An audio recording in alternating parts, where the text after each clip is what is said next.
بسم الله الرحمن الرحيم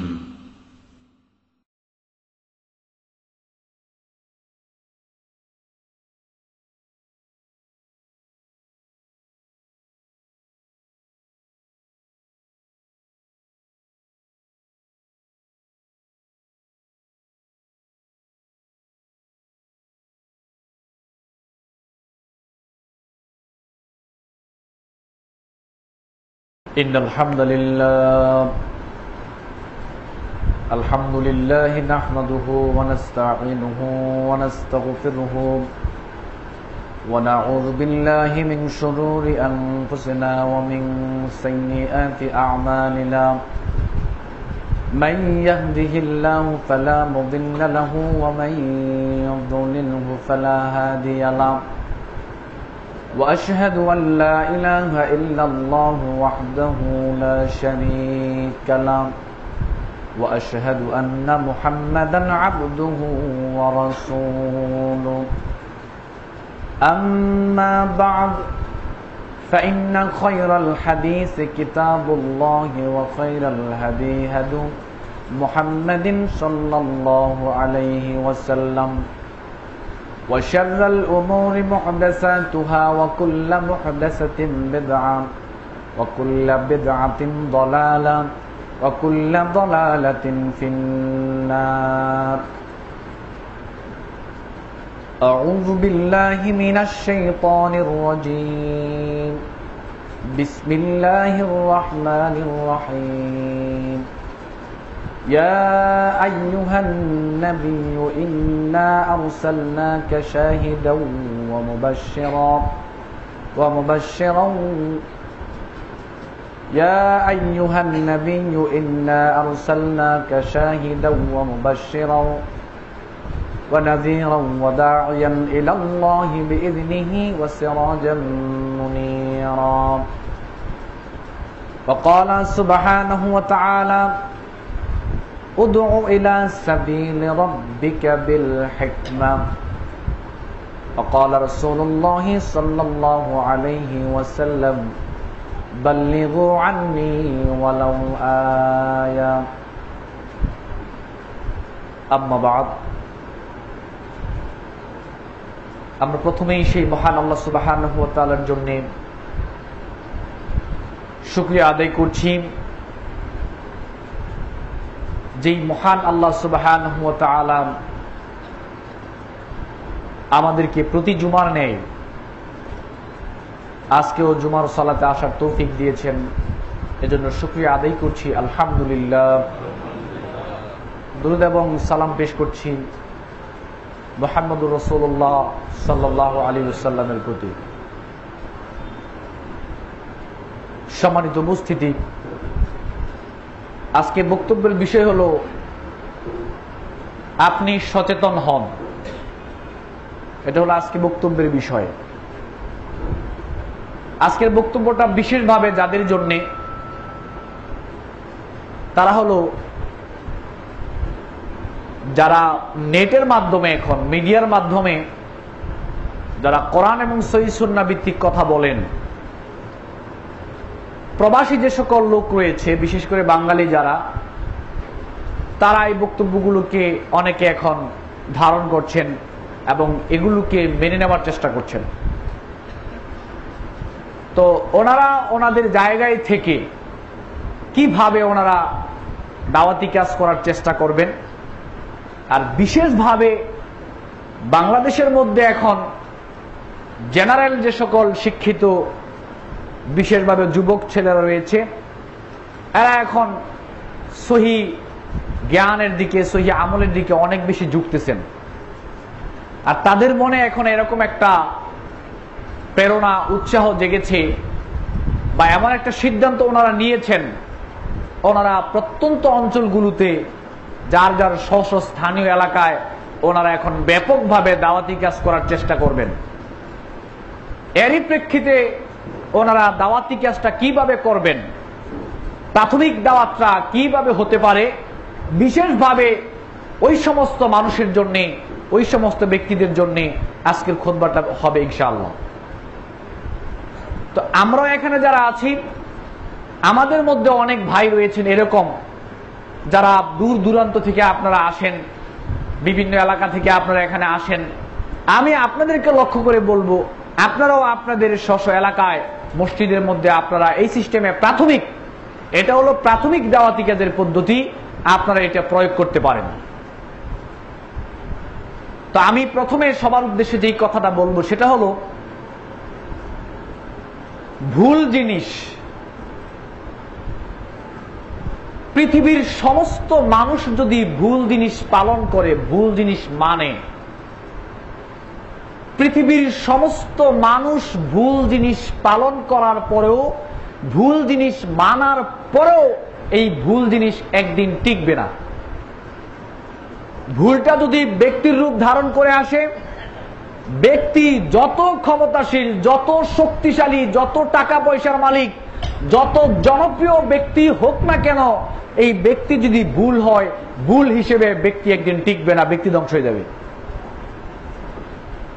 ভুলটা যদি কোনো প্রতিষ্ঠানের রূপ ধারণ করে আসে, আর প্রতিষ্ঠানটা যদি অনেক জনপ্রিয় হয়, অনেক বড় একটা প্রতিষ্ঠান হয়, আর এই প্রতিষ্ঠানটা যদি ভুল হয়, ভুল হিসেবে এই প্রতিষ্ঠানটা একদিন টিকবে না, প্রতিষ্ঠানটা ধ্বংস হয়ে যাবে। ভুল যদি দল হিসেবে, দলের রূপ ধারণ করে ভুল আসে, আর এই দল যদি অনেক বড় হয়, দল যদি অনেক শক্তিশালী হয়, ভুল হিসেবে এই দলটা এক সময় টিকবে না, এটা ব্যান্ড হয়ে যাবে।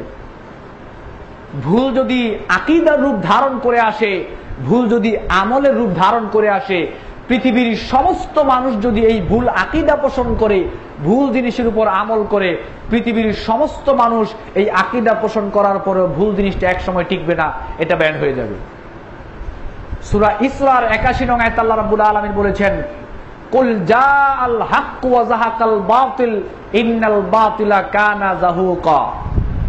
হে নবী, আপনি বলুন, সত্যের আগমন ঘটেছে, মিথ্যা বিলুপ্ত হয়ে গিয়েছে, আর মিথ্যা তো মূলত তৈরি হয়েছে বিলুপ্ত হওয়ার জন্যই।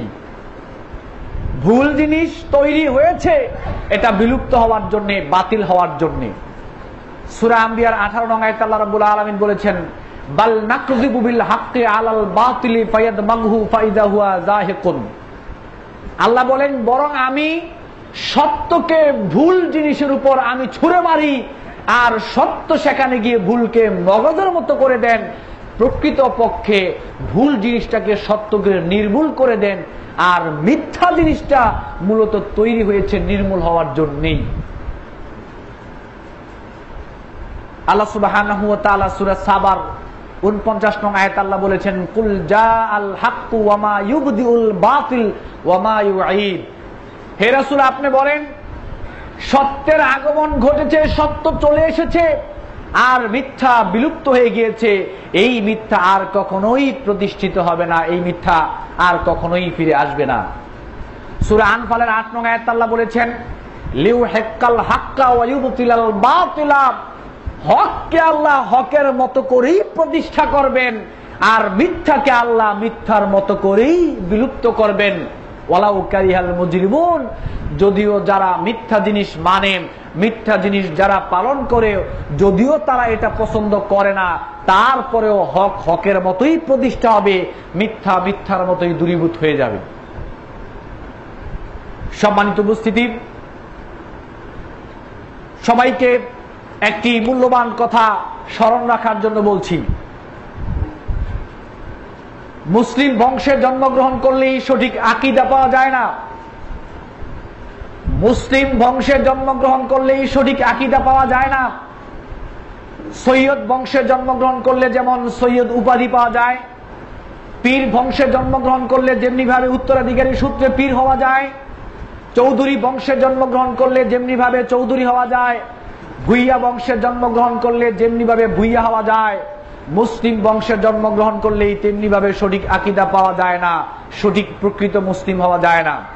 মুসলিম বংশে জন্মগ্রহণ করলেই যদি সঠিক আকীদা পাওয়ার মাধ্যমে প্রকৃত মুসলিম হওয়া যাইত, তাহলে নূহ আলাইহিস সালামের ছেলে কাফের হওয়ার কথা ছিল না,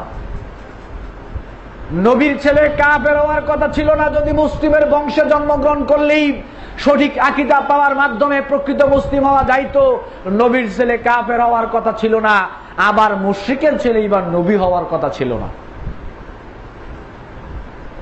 এটা অর্জন করার ব্যাপার। ডাক্তারের ঘরে জন্ম হলেই কখনো ডাক্তার হওয়া যায় না, ইঞ্জিনিয়ারের ঘরে জন্মগ্রহণ করলেই কখনো ইঞ্জিনিয়ার হওয়া যায় না, আলেমের ঘরে জন্মগ্রহণ করলেই কখনো আলেম হওয়া যায় না, যতক্ষণ পর্যন্ত না সে সেগুলো অর্জন করবে। মুসলিমের বংশে জন্মগ্রহণ করলেই আপনি প্রকৃত মুসলিম হতে পারবেন না, যতক্ষণ পর্যন্ত না সঠিক আকীদা অর্জন করার মাধ্যমে আপনি প্রকৃত মুসলিমতটা অর্জন না করবেন, ততক্ষণ পর্যন্ত আপনার বাবা যত বড় আলেম হোক না কেন, তার ঘরে জন্মগ্রহণ করলে আপনি মুসলিম হতে পারবেন না। আপনার বাবা যত আল্লাহওয়ালা লোক হোক না কেন, যত পীর দরবেশ ওলিয়া উলিয়া হোক না কেন, তার ঘরে জন্মগ্রহণ করলেও আপনি প্রকৃত মুসলিম হতে পারবেন না, যে পর্যন্ত না আপনি সঠিক আকীদা অর্জন করার মাধ্যমে মুসলমানিত্বটা অর্জন না করবেন। এটা অর্জন করার ব্যাপার, আপনাকে এটা অর্জন করতে হবে। এটা অবশ্যই অর্জন করতে হবে। সূরা হামিম সিজদার 33 নং আয়াতে আল্লাহ সুবহানাহু ওয়া তাআলা বলেছেন, ওয়ামান আহসানু কাওলাম মিম্মান দাআ ইলাল্লাহি ওয়া আমিলা সালিহান ওয়া ক্বালা ইন্নানী মিনাল মুসলিমিন। এখানে একটা কথা আপনার খেয়াল রাখা জরুরি। আপনার ব্যক্তিগত কনফিডেন্সের জন্য, আত্মবিশ্বাসের জন্য আমি আপনাকে একটা কথা বলতে চাই। আমি আপনাকে বলেছি সত্য জিনিস সত্যের মতো করেই প্রতিষ্ঠিত হবে, মিথ্যা জিনিস মিথ্যার মতো করেই দূরীভূত হয়ে যাবে। এখন আপনি কি করবেন? আজকে বাংলাদেশ সহকারে গোটা পৃথিবীর মধ্যে মিডিয়ার জগৎটা, বিশেষভাবে মিডিয়ার জগতের মাধ্যমে তথা গোটা পৃথিবীতে এবং বাংলাদেশের আনাচে কানাচে এখন যেই সকল ওলামায়ে কেরাম মানুষের মধ্যে ইসলামের দাওয়াত পৌঁছাচ্ছেন, এখানে আপনাকে একটা বিষয় অবশ্যই খেয়াল করতে হবে। আজকে যারা সঠিক কথা বলছেন, কোরআন হাদিস দিয়ে যারা সহি কথাটা মানুষের সামনে প্রচার করার চেষ্টা করছেন, তাদের মধ্য থেকে আমি যতটুকু জেনেছি ততটুকুর মধ্য থেকে আজকে যারা সহিহ হাদিস ভিত্তিক কথা বলার চেষ্টা করছেন, সঠিক ইসলামটা মানুষের সামনে তুলে ধরার চেষ্টা করছেন, এই সমস্ত ওলামায়ে কেরাম বাংলাদেশ সহকারে গোটা পৃথিবীতে ব্যাপক পরিমাণে এখন তৈরি হয়েছে, আলহামদুলিল্লাহ। তাদের মধ্য থেকে আমি যতটুকু জেনেছি, তাদের ইতিহাস 100% আলেম থেকে 90% আলেমের মতো আগে তারা ভুল রাস্তায় ছিল, ভুল আকীদায় ছিল। যদি আমার কথা বিশ্বাস না হয়, আপনি খুঁজে বের করুন, জেনে দেখুন। আপনার প্রতি অনুরোধ রইল, আপনি এটাকে জানার চেষ্টা করুন। 90% আলেমের মতো তারা আগে ভুল আকীদার ছিল, ভুল জিনিসের উপর তারা বিশ্বাস ছিল, তারা আমল করত। কিন্তু আজকে তারা সঠিক জিনিস উপলব্ধি করেছে, সঠিকটা জানার চেষ্টা করেছে, সঠিকটা মানার চেষ্টা করেছে এবং সঠিক জিনিসটা মানুষের সামনে প্রচার করার চেষ্টা করেছে। কিন্তু আপনারা কি কেউ দেখেছেন সঠিক জিনিস ধারণ করার পরে কেউ আবার পিছনের অবস্থায় ফিরে গিয়েছে? এমনটা কিছু আপনাদের চোখে পড়েছে? না, কেউ ফিরে যায় নাই। এ থেকে আপনাকে একটা জিনিস বুঝতে হবে, বাতিল জিনিস ছেড়ে মানুষ সঠিক জিনিসের দিকে এখন ফিরে আসতেছে। এটা আপনার আত্মবিশ্বাসের জন্য আপনাকে বললাম, আপনি সঠিক রাস্তা আছেন কিনা ভুল রাস্তায় আছেন, যাতে করে আপনি একটু বুঝতে পারেন। এই জন্য আমি এই কথাটা আপনাকে বললাম। এই দৃষ্টিভঙ্গির সামনে নিয়ে আপনি সামনে এগিয়ে যান, নিজের জীবনকে সুন্দর করার চেষ্টা করুন, আল্লাহ রাব্বুল আলামিনকে মেনে চলার চেষ্টা করুন। আজকের যেই পরিবেশ তৈরি হয়েছে গোটা পৃথিবীতে, নির্দ্বিধায় ইনশাআল্লাহ বলতে পারি, যদি এইভাবে নিজের জীবনকে সুন্দর করতে পারি, ইনশাআল্লাহ অবশ্যই আল্লাহ আমাদেরকে জান্নাত দিবেন। আল্লাহ রাব্বুল আলামিন আমাদেরকে কবুল করুক, আমরা বলি আমিন। সূরা হামিম সিজদার 33 নং আয়াতে আল্লাহ বলেছেন, ওয়ামান আহসানু কাওলাম মিম্মান দাআ ইলাল্লাহি ওয়া আমিলা সালিহান ওয়া ক্বালা ইন্নানী মিনাল মুসলিমিন। যারা এখন নতুন এলাকায় প্রত্যন্ত অঞ্চলে যারা দাওয়াতি কাজ করবেন, আপনাদেরকে প্রথমেই যেই কাজটা করতে হবে, আল্লাহ রাব্বুল আলামিন বলেছেন, তার কথা থেকে আর কার কথা উত্তম হতে পারে যে মানুষকে আল্লাহর দিকে ডাকে আর সে পরিচয় দেয় আমি হচ্ছে মুসলিম। এই পরিচয়টা সবচেয়ে বেশি জরুরি। এই পরিচয়টা এখন সবচেয়ে বেশি জরুরি। আপনার নতুন এলাকায় আপনাকে প্রাথমিক অবস্থায় এই পরিচয়টা দিয়ে আপনাকে কাজের মধ্যে নামতে হবে। এটি হলো প্রথম কর্তব্য। দ্বিতীয় কর্তব্য হলো আপনার যেসব এলাকার মধ্যে যে সমস্ত বক্তা রয়েছে, যে সমস্ত খতিব রয়েছে, ইমাম রয়েছে, তাদের ব্যাপারে আপনি সচেতন হন, আপনি সোচ্চার হন। আপনি তাদের কাছে দলিল দিবেন। 5 নম্বর সূরা মায়েদার 66 নং আয়াত আল্লাহ রাব্বুল আলামিন বলেছেন, ইয়া আইয়ুহার রাসূল বাল্লিগ মা উনজিলা ইলাইকা মির রাব্বিক। বিশেষভাবে যারা এদেশের মাটিতে বক্তব্য দিচ্ছে, যারা এদেশের মাটিতে খুতবা দিচ্ছে, যারা এদেশের মাটিতে ইমামতি করছে, তাদের জন্য এটা বিশেষভাবে লক্ষণীয়। আল্লাহ রাব্বুল আলামিন বলেছেন, হে রাসূল, আপনি মানুষের মধ্যে প্রচার করুন সেই কথা, বক্তব্য দেন সেই কথার মাধ্যমে যেই কথা আমি আল্লাহ আপনাকে প্রচার করতে বলেছি, শুধুমাত্র আপনি সেই কথাই বলুন, আপনি নিজ থেকে বানিয়ে কোনো কথা বলবেন না। সূরা নাজমের 7 নং আয়াতে আল্লাহ রাব্বুল আলামিন বলেছেন, ওয়ামা ইয়ানতিকু আনিল হাওয়া ইন হুয়া ইল্লা ওয়াহয়ু ইউহা।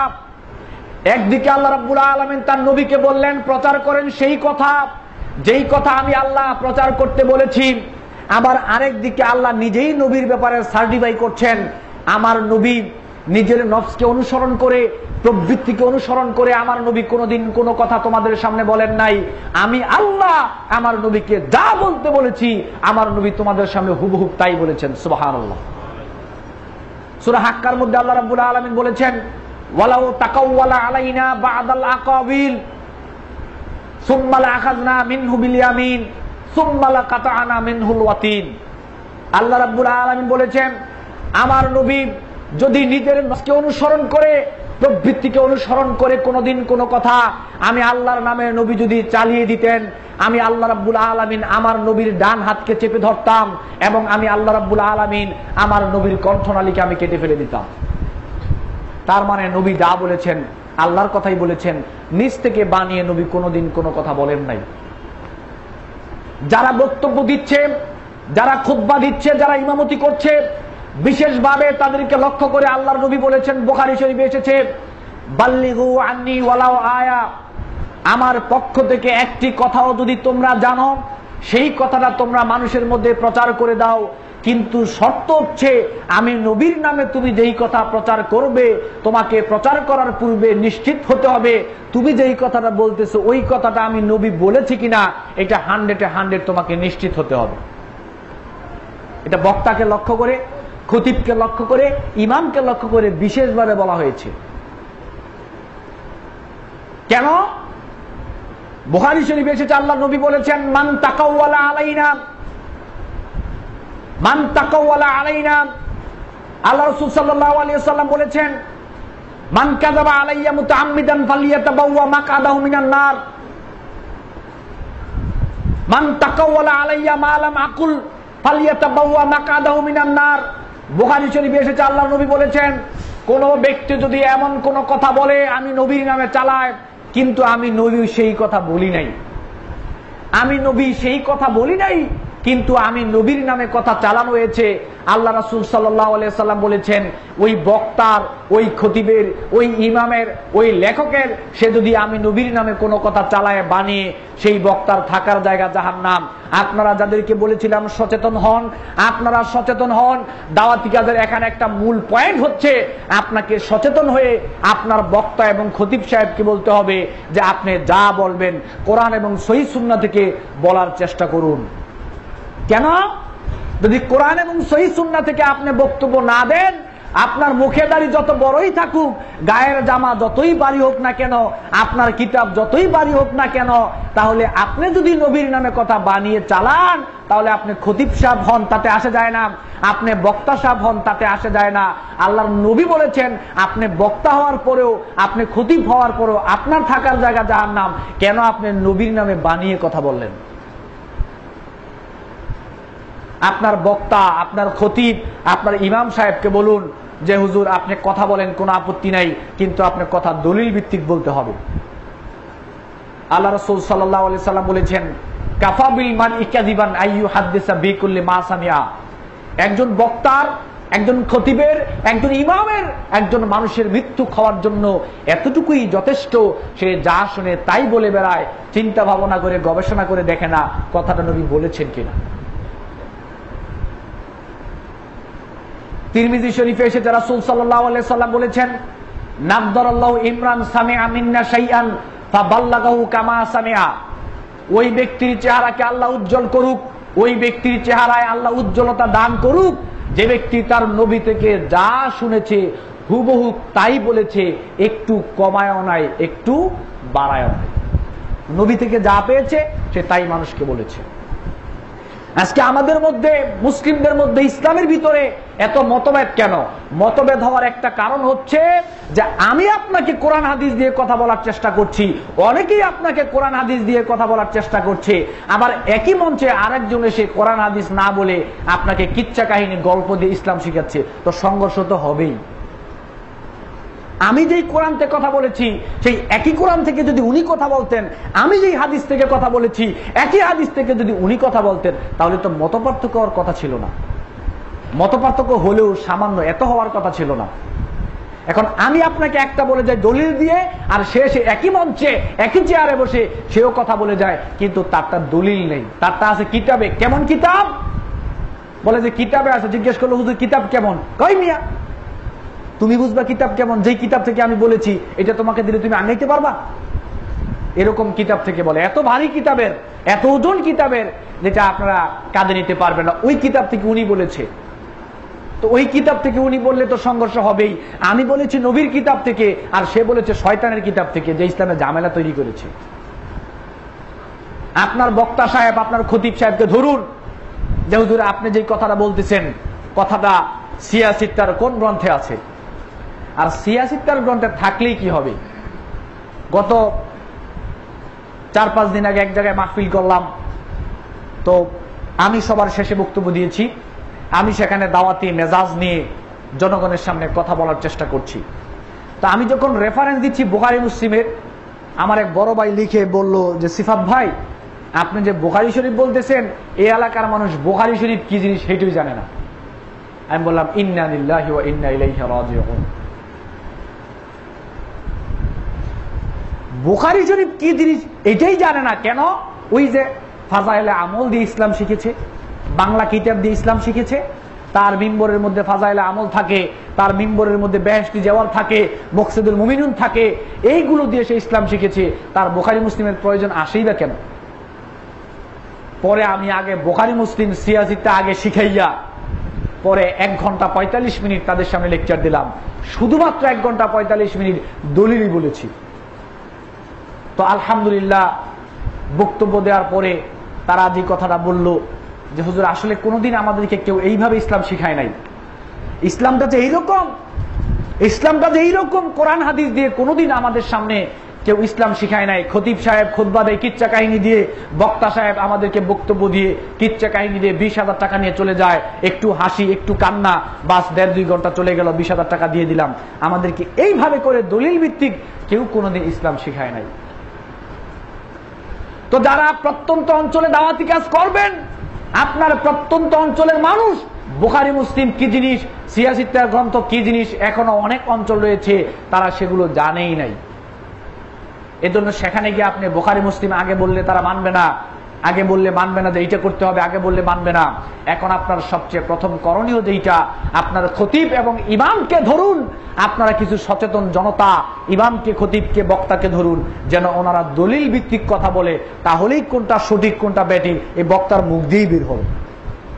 দলিল দিয়ে কথা বলে তার মুখ দিয়ে বের হবে কোনটা সঠিক কোনটা ভুল। আরেকটা কাজ করবেন, দেখুন আমি দলিল ভিত্তিকের কথাটা আপনাকে এই কারণে বললাম যে আমার তো এখন ততটা জ্ঞান নাই। এই মিম্বরে দাঁড়িয়ে যে সকল উলামায়ে কেরাম খুতবা দেন, তারপরে ঢাকাতে যে সকল উলামায়ে কেরাম খুতবা দেন, নেটের মাধ্যমে যে সকল উলামায়ে কেরামের বক্তব্য যায়, তাদের তুলনায় আমি কিছুই না, একেবারেই কিছু না। আমি মাত্র পড়ালেখা করতেছি, কিন্তু তারপরও আল্লাহ তাদের সঙ্গে আমাকে এখানে নিয়ে এসেছেন, তাদের মধ্যে আমার বক্তব্য নেটে যাচ্ছে। এটা আল্লাহর বিশেষ করুণা, আল্লাহর বিশেষ করুণা, আল্লাহর বিশেষ করুণা। কিন্তু আমি আমার নিজেকে দিয়ে একটা মূল্যায়ন করার চেষ্টা করেছি, সেটা হলো আমি আপনাদের সামনে যখন বক্তব্য দেওয়ার চেষ্টা করি, আল্লাহ আমাকে তৌফিক দেন, আমি ততটুকু চেষ্টা করি, আমি যতটুকু আপনাদেরকে বলার চেষ্টা করি ততটুকু সঠিক কথাটা বলার চেষ্টা করি। আমার মাধ্যমে যাতে আপনারা কোনো ভুল জিনিস না পান, আমি ততটুকুই পড়ালেখা করে বলার চেষ্টা করি। আজকে আমি যে সকল জায়গায় বক্তব্য দিচ্ছি, বিশেষভাবে মাহফিল করছি, বেশিরভাগ মাহফিল সহি আকীদা তো দূরের কথা, সহি জিনিসই নাই। বেশিরভাগ মাহফিল আমি সেখানে করছি। এখন সেখানে আমি দাওয়াতি কাজের একটা পদ্ধতি বের করেছি, যেটা আমার যুবক ভাইয়েরা যারা নতুনভাবে কাজ করার ইচ্ছা প্রকাশ করেছেন আপনাদের জন্য অনেক প্রয়োজনীয় হবে। আমি একটা লেকচারের মাধ্যমে, আমাকে যদি 1 ঘন্টা সময় দেওয়া হয়, আমি 1 ঘন্টায় এত দলিল বলার চেষ্টা করি রেফারেন্স দিয়ে, যাতে করে শ্রোতা বুঝতে পারে যে ওনার আগের বক্তা কি বলল, ওনার পরের বক্তা কি বলল, আর উনি বা কি বলল, যাতে করে শ্রোতা প্রথমে একটা পার্থক্য করতে পারে যে এই বক্তা বলার সময় বারবার বলতেছে এত নম্বর সূরার এত নম্বর আয়াত, বুখারী মুসলিমে এসেছে আল্লাহর নবী বলেছেন, আর আরেক বক্তায় দিয়ে বলার সময় খালি কিচ্ছা কাহিনী বলে। শ্রোতাকে এখানে একটা পার্থক্য করার জন্য আমি আগে তৈরি করেছি। কেন? আমার একটা দৃষ্টিভঙ্গি হলো, এখানে যেই লোক চা খাওয়ার অভ্যাস নাই, চা বানাইতে কি কি লাগে এই নিয়মটা অন্তত পক্ষে তাকে শিখায় লাভ নাই। যেই লোকের চা খাওয়ার অভ্যাস নাই, চা বানাইতে কি কি লাগে এই নিয়মটা অন্তত পক্ষে তাকে শিখায় লাভ নাই। এখন তার জন্য আপনার করণীয় হলো, আপনি তাকে আগে চা খাওয়ার অভ্যাস করেন। এমন অভ্যাস চা খাওয়ার করেন, দেখবেন সে নিজেই খুঁজে বের করবে চা বানাইতে কি কি লাগে। নাকি ভুল বললাম? কথাটা কি ভুল বললাম? আপনারা বুঝতে পারেন আমার কথাটা? যেই লোক চা খাওয়ার অভ্যাস নাই, তাকে চা বানাইতে কি কি লাগে এই নিয়মটা শিখায় অন্তত তাকে লাভ নাই। চা খাওয়ার এমন অভ্যাস করেন তাকে, দেখবেন সেই খুঁজে বের করবে চা বানাইতে কি কি লাগে। তো আপনার প্রত্যন্ত অঞ্চলের মানুষ, তারা কোরআন হাদিস দিয়ে ইসলাম শিখে নাই, তারা কিচ্ছা কাহিনী দিয়ে ইসলাম শিখেছে। এখন যদি তাদেরকে বলেন যে এইটা আছে এইটা নাই, সেটা মানবে না। আগে থেকে কোরআন হাদিস দিয়ে কথা শোনানোর রুচিটা আগে থেকে তৈরি করেন। এমন রুচিটা তৈরি করেন তার সামনে যেন কোনো বক্তা, কোনো খতিব কিচ্ছা কাহিনী দিয়ে বক্তব্য না দিতে পারে, এমন রুচি তৈরি করেন। কোরআন হাদিস দিয়ে কোনো বক্তা তার সামনে যদি কথা না বলে, সেই বক্তাকে ধরবে, সেই খতিবকে ধরবে। আপনি কেন কোরআন হাদিস দিন কথা বলেন? আপনি এমন রুচি প্রাথমিক অবস্থায় তার তৈরি করেন।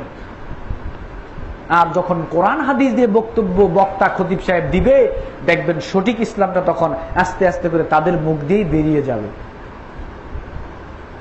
এজন্য প্রাথমিক অবস্থায় আমাদের দাওয়াতি কাজ করতে হবে। এটা কিছু সচেতন যুবক তৈরি হতে হবে, সচেতন মানুষ তৈরি হতে হবে। আপনার সমাজে আপনি যেই কাজটা করবেন, সেটা হলো প্রথমেই বলার দরকার নাই যে এইটা আছে এইটা নাই, এইটা আছে এইটা নাই। এইটা প্রথমে বললে তারা মানবে না। কেন? তারা তো ইসলাম এভাবে শিখে নাই, তাদেরকে ভুল ইসলাম শেখানো হয়েছে বাংলা কিতাবের মাধ্যমে। কোরআন হাদিস দিয়ে আগে বক্তব্য চালু করার ব্যবস্থা করুন, কোরআন হাদিস দিয়ে তাদেরকে বক্তব্য শোনানোর ব্যবস্থা করুন। আস্তে আস্তে কোরআন হাদিস এর রুচিটা তাদের মধ্যে তৈরি করুন, দেখবেন তাদের মধ্যে সঠিক জিনিস আস্তে আস্তে ঢুকে যাবে। আরেকটা করণীয় আপনাকে করতে হবে। সূরা হিজরের 94 নং আয়াতে আল্লাহ বলেছেন, ফাসদা বিমা তুমারু ওয়া আরিদ আনিল মুশরিকিন। আল্লাহ নবী, আল্লাহ রাসূল সাল্লাল্লাহু আলাইহি সাল্লামকে আল্লাহ রাব্বুল আলামিন বললেন যে, হে রাসূল, আপনি যেটা হক জানেন, আপনাকে যেটা হক জানানো হয়েছে, আপনি মানুষের সামনে এটা নির্দ্বিধায় বলে যান। হক কথা বলতে গিয়ে আপনি মুশরিকদেরকে পরোয়া করবেন না। আপনার খতিব, আপনার বক্তা, আপনার ইমামকে আরেকটা জিনিস আপনারা বলবেন যে, হুজুর আপনি হক কথা বলার চেষ্টা করুন। বক্তব্যের মাঠে চেয়ারে বসে আপনি হক কথা বলার চেষ্টা করুন, খুতবায় দাঁড়িয়ে আপনি হক কথা বলার চেষ্টা করুন। আপনার খতিব এবং বক্তা ইমাম সাহেবকে আপনি হক কথা বলার জন্য বাধ্য করুন। বুখারী এবং মুসলিম শরীফে এসেছে, উবাদাহ ইবনে সামিত রাদিয়াল্লাহু তাআলা আনহু থেকে বর্ণিত, বায়ানা রাসূলুল্লাহ সাল্লাল্লাহু আলাইহি ওয়াসাল্লাম আলা সামঈ ওয়া তাআতি ফিল উসরি ওয়াল ইউসরি ওয়াল মানশাতি ওয়াল মাকরাহি। উবাদাহ ইবনে সামিত রাদিয়াল্লাহু তাআলা আনহু বলেন, আল্লাহর নবীর কাছে আমরা এই মর্মে বায়াত গ্রহণ করেছি, পৃথিবীর যে কোনো প্রান্তেই আমরা থাকি না কেন, ভালো অবস্থায় থাকি আর মন্দ অবস্থায় থাকি, পছন্দনীয় অবস্থায় থাকি আর অপছন্দনীয় অবস্থায় থাকি। ওয়া আলা আন নাকুলা বিল হাক্কি আইনামা কুন্না লা নাখাফু ফিল্লাহি লাওমাতা লাইমিন। আল্লাহর নবী থেকে আমরা যেই হক জিনিস জেনেছি, এই হক কথা আমরা মানুষকে বলবই। হক কথা বলতে গিয়ে আমরা কোনো নিন্দুককে পরোয়া করব না। আপনার খতিব, আপনার বক্তাকে আপনি হাদিসটা শুনিয়ে বলুন যে আল্লাহর নবী এবং কোরআনে আল্লাহ রাব্বুল আলামিন বলেছেন হক জিনিসটাকে প্রচার করার জন্য। আপনার চাকরি থাকবে কি থাকবে না, সামনের বছর মাহফিলে দাওয়াত দেওয়া হবে কি হবে না, এবং মাহফিল করার পরে টাকা কত দিবে, এই চিন্তা ভাবনা আপনি না করে আপনি নির্দ্বিধায় কোরআন হাদিস দিয়ে হক কথা বলে দেওয়ার চেষ্টা করুন। বাকিটা আল্লাহ রাব্বুল আলামিন দেখবেন। বাধ্য করুন আপনার বক্তাকে, বাধ্য করুন আপনার খতিব সাহেবকে। সচেতন হন আপনি, সচেতন হন আপনি, দেখবেন খতিব এবং বক্তা ঠিক হতে বাধ্য। আপনার খতিব আপনার বক্তাকে বলুন যে মাহফিলে আপনাকে কত টাকা দিবে না দিবে, আপনার চাকরি থাকবে কি থাকবে না, এটা চিন্তা করার দরকার, এটা চিন্তা করতে হবে না। কেন? মুসলিম শরীফের মধ্যে এসেছে আল্লাহ নবী বলেছেন মাকাদির আল খালকি কাবলা আইয়াখলুকাস সামাওয়াতি ওয়াল আরদি বি50 আলফা সানা। এই পৃথিবী সৃষ্টির 50,000 বছর পূর্বে আল্লাহ রাব্বুল আলামিন আপনার রিজিক লিখে রেখেছেন। মাহফিল করার পরে কত টাকা আপনার পকেটে আসবে এটা আল্লাহ আগেই লিখে রেখেছেন। আপনার চাকরি হক কথা বলার পরে থাকবে কি থাকবে না এটা আল্লাহ আগেই লিখে রেখেছেন। সামনের বছর মাহফিলে দাওয়াত দিবে কি দিবে না এটা আল্লাহ আগেই লিখে রেখেছেন। ওয়ামা মিন দাব্বাতিন ফিল আরদি ইল্লা আলাল্লাহি রিজকুহা। আল্লাহ রাব্বুল আলামিন বলেন এই জমিনে এমন কোন বিচরণশীল প্রাণী নাই, হাজার হাজার প্রজাতির প্রাণী রয়েছে, এমন প্রাণী রয়েছে যাদের দৈনিক হাজার হাজার টন খাবারের প্রয়োজন হয়। আল্লাহ রাব্বুল আলামিন বলেছেন এই হাজার হাজার প্রজাতির প্রাণীর রিজিকের দায়িত্ব আমি আল্লাহ রাব্বুল আলামিন আমার দায়িত্বে তুলে নিয়েছি। তিরমিজি শরীফে এসেছে আল্লাহ নবী বলেছেন লাউ আন্নাকুম তাতাওয়াক্কালুনা আলাল্লাহি হাক্কা তাওয়াক্কুলিহি লারাযাকাকুম কামা ইয়ারযুকুত তায়রা তাগদু খিমাসান ওয়া তারুহু বিতানান। আল্লাহর নবী বলেছেন সত্যি যদি তোমরা আল্লাহ রাব্বুল আলামিনের প্রতি ভরসা করার মতো ভরসা করতে পারতে, তাহলে একটা পাখিকে আল্লাহ যেমনি ভাবে রিজিক দেয়, খালি পেটে পাখি ঘর থেকে বের হয়ে যায়, সে জানে না তার রিজিক কোথায় রয়েছে, তার কোনো ব্যবসা বাণিজ্য কোনো কিছুই নাই, এই পাখি জানে না কোথায় তার রিজিক। এই পাখি সকালবেলা খালি পেটে ঘর থেকে বের হয়ে যায়, সন্ধ্যা পেটে ভরা পেটে ঘরের মধ্যে ফিরে আসে। আল্লাহর নবী বলেছেন সত্যি যদি তোমরা আল্লাহর প্রতি ভরসা করার মতো ভরসা করতে পারতে, তাহলে ওই পাখিকে রিজিক দেওয়ার মতোই আল্লাহ রাব্বুল আলামিন তোমাদের রিজিকের ব্যবস্থা করে দিতেন। আল্লাহু খায়রুর রাযিকিন, আল্লাহ হচ্ছেন সর্বশ্রেষ্ঠ রিজিক দাতা। সুতরাং রিজিক নিয়ে চিন্তা করার কোনো দরকার নাই, আপনি হক কথা বলে যান। হক কথা বলতে গেলে আপনার রিজিকের কোনো সমস্যা হবে না, কারণ আপনার যা রিজিক তা আল্লাহ রাব্বুল আলামিন পৃথিবী সৃষ্টির 50,000 বছর পূর্বেই নির্ধারণ করে রেখেছেন। আপনার বক্তা আপনার খতিবকে আরেকটা কথা বলুন যে আপনি হক কথা বলুন। হক কথা বলতে গিয়ে আপনি কাউকে পরোয়া করবেন না, বিপদ আপদকে পরোয়া করবেন না, এমনকি মৃত্যুকেও আপনি পরোয়া করবেন না, আপনি হক কথা বলে যান। কেন মৃত্যুকে পরোয়া করবেন না? মৃত্যুকে ভয় পেয়ে যদি আপনি হক কথা না বলেন, মৃত্যুর ভয়ে যদি আপনি হক কথা না বলেন, তাহলে অবস্থাটা কি হবে একটু খেয়াল করেন। সূরা নিসার মধ্যে আল্লাহ রাব্বুল আলামিন বলেছেন আইনামা তাকুনু ইউদ্রিককুমুল মাউত ওয়ালাউ কুনতুম ফি বুরুজিম মুশাইয়াদা। মৃত্যু থেকে বাঁচার জন্য তোমরা পৃথিবীর যে কোনো প্রান্তেই যাও না কেন, মৃত্যু থেকে বাঁচার জন্য তোমরা পৃথিবীর যে কোনো প্রান্তেই যাও না কেন, যে কোনো উপায় তোমরা অবলম্বন করো না কেন, যদি তোমরা একটা সুদৃঢ় দুর্গের ভিতর অবস্থান করো, সেখানে যদি মৃত্যু লেখা থাকে সেখানেই মৃত্যু হবে। সূরা জুমআর মধ্যে আল্লাহ রাব্বুল আলামিন বলেছেন লিকুল্লি উম্মাতিন আজাল ইদা জা আজালুহুম লা ইস্তাখিরুনা সাআতান ওয়া লা ইস্তাকদিমুন। আল্লাহ রাব্বুল আলামিন বলেছেন যেই জায়গায় যেই সময় যেইভাবে মৃত্যু লেখা, ওই জায়গায় ওই অবস্থায় ওইভাবেই তোমার মৃত্যু হবে, 1 সেকেন্ড আগেও হবে না, 1 সেকেন্ড পরেও হবে না। সূরা ইউনূসের মধ্যে আল্লাহ বলেছেন কুল ইন্নাল মাউতাল্লাযী তাফিররুনা মিনহু ফাইন্নাহু মুলাকীকুম। আপনি মৃত্যুর ভয়ে যদি হক কথা না বলেন, আপনি মৃত্যুর ভয়ে যদি হক কথা না বলেন, আপনি হক কথা না বলে মৃত্যু থেকে বাঁচার জন্য আপনি এখান থেকে পলায়ন করলেন, আল্লাহ রাব্বুল আলামিন বললেন মৃত্যু তোমার পিছনে পিছনে যাবে না। তুমি যে মৃত্যু থেকে বাঁচার জন্য পলায়ন করলে তুমি ভেবেছো মৃত্যু তোমার পিছনে পিছনে আসবে, জি না, মৃত্যু তোমার সামনাসামনি এসে মোলাকাত করে তোমার প্রাণটা কেড়ে নিয়ে চলে যাবে। কিন্তু এখানে একটা বোঝার ব্যাপার, মৃত্যু যদি ঠিক 10টায় আপনার লেখা থাকে, ঠিক 10টায় মৃত্যু হবে, হক কথা বলেন আর না বলেন। মৃত্যু যদি 10টায় লেখা থাকে, ঠিক 10টায় মৃত্যু হবে, আপনি হক কথা বলেন আর না বলেন। কিন্তু এখানে আপনি দুইটা জিনিস গ্রহণ করতে পারেন। মৃত্যুটা মানুষের দুই ধরনের, একটা মৃত্যু হলো নরমাল মৃত্যু, আর একটা মৃত্যু হলো আল্লাহর কালেমাকে বুলন্দ করার যে মৃত্যু, সেটা হলো শহীদ মৃত্যু। সহিহ মুসলিম শরীফে এসেছে, রাসূল সাল্লাল্লাহু আলাইহি সাল্লামকে জিজ্ঞেস করা হলো আনির রাজুলি ইউকাতিলু শাজাআতান ওয়া ইউকাতিলু রিয়ান ওয়া ইউকাতিলু হামিয়াতান আইয়ুন যালিকা ফি সাবিলিল্লাহ। ইয়া রাসূলুল্লাহ, কেউ লড়াই করে বংশীয় মর্যাদাকে রক্ষা করার জন্য, কেউ লড়াই করে, কেউ জিহাদ করে নিজের গৌরব প্রকাশের জন্য, বীরত্ব প্রকাশের জন্য। আইয়ুন যালিকা ফি সাবিলিল্লাহ, মূলত আল্লাহর রাস্তায় জিহাদ করে কে, লড়াইটা করে কে? আল্লাহর নবী বললেন মান কাতালা লিতাকুনা কালিমাতুল্লাহিল উলিয়া ফাহুয়া ফি সাবিলিল্লাহ। যে ব্যক্তি আল্লাহর কালিমাকে প্রতিষ্ঠিত করার জন্য লড়াই করে, সেই মূলত আল্লাহর রাস্তায় লড়াই করে, মানে জিহাদ করে। এখন আপনি আল্লাহর কালামকে প্রতিষ্ঠা করার জন্য আপনি হক কথা বলবেন, আর হক কথা বলতে গিয়ে যদি আপনার মৃত্যু হয়, তাহলে তো সেই মৃত্যুটা শহীদ মৃত্যুই হবে। সহিহ মুসলিম শরীফে এসেছে, আল্লাহর নবী বলেছেন মান সাআলাল্লাহ শাহাদাতা বিসিদকিন বাল্লাগাহুল্লাহু মানাজিলাশ শুহাদা ওয়া ইন মাতা আলা ফিরাশিহি। সত্যি যদি কারো মনে শহীদি মৃত্যুর তামান্না থাকে, সত্যি যদি কারো মনে শহীদি মৃত্যুর তামান্না থাকে, আল্লাহর নবী বলেছেন ওই ব্যক্তি যদি জ্বরে বিছনায় পড়ে মারা যায়, তাহলে ওই ব্যক্তিকে আল্লাহ রাব্বুল আলামিন শহীদের মর্যাদা দিয়ে দিবেন। সুবহানাল্লাহ।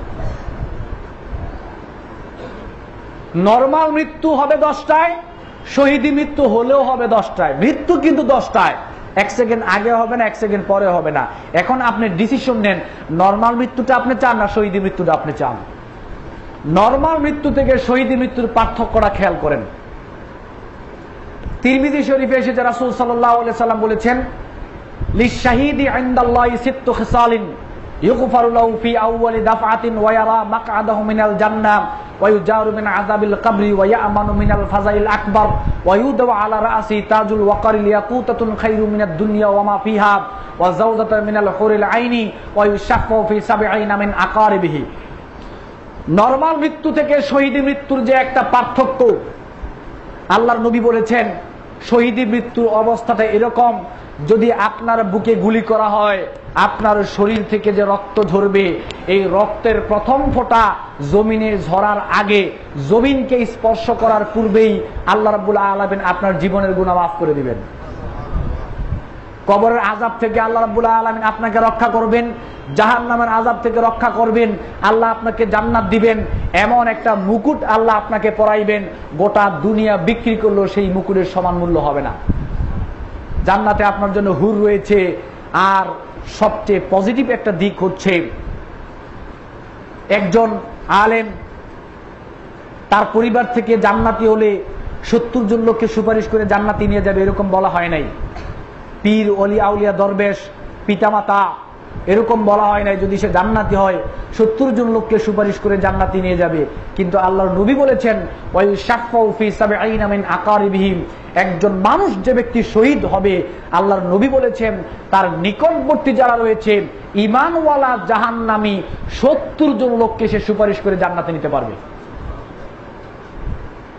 তাহলে নরমাল মৃত্যু হলেও 10টায় হবে, শহীদের মৃত্যু হলেও 10টায় হবে। এখন হক কথা না বলে আপনি যদি এখান থেকে পলায়ন করেন, মৃত্যু হবেই।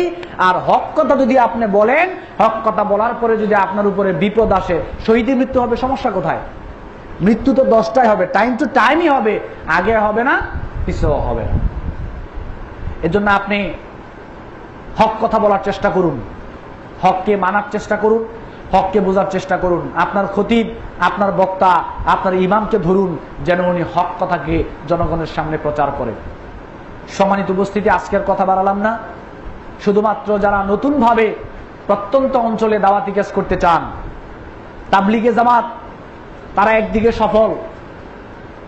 তাবলিগে জামাত একদিকে সফল এই কারণে, বাংলাদেশের আনাচে কানাচে এমন কোন মসজিদ নাই, প্রত্যন্ত অঞ্চল যেখানে ঠেলা গাড়িও যায় না, এমন কোন প্রত্যন্ত অঞ্চলের মসজিদ নাই যেই মসজিদের তাবলিগে জামাত ফাজাইলে আমল পৌঁছায় নাই। এমন কোন মসজিদ পাবেন না। তারা ফাজাইলে আমল পৌঁছাইছে, কোরআন না পৌঁছাক, বুখারী মুসলিম না পৌঁছাক, ফাজাইলে আমল পৌঁছাইছে। আর মানুষ ফাজাইলে আমল দিয়ে ইসলাম শিখেছে। আমাদেরকেও যারা নতুন ভাবে দাওয়াতি কাজ করার সিদ্ধান্ত নিয়েছেন, আমাদেরকেও এরকম একটা সিদ্ধান্ত নিতে হবে, যত বিপদ আপদ বালা মুসিবত যাই আসুক না কেন, পৃথিবীর বাংলাদেশ সহকারে পৃথিবীর এমন কোন জায়গা আনাচে কানাচে থাকবে না যেখানে কোরআন এবং সহিহ হাদিসের দাওয়াত পৌঁছবে না। এরকম একটা সিদ্ধান্ত আমাদেরকে নিয়ে দাওয়াতি কাজ করতে হবে।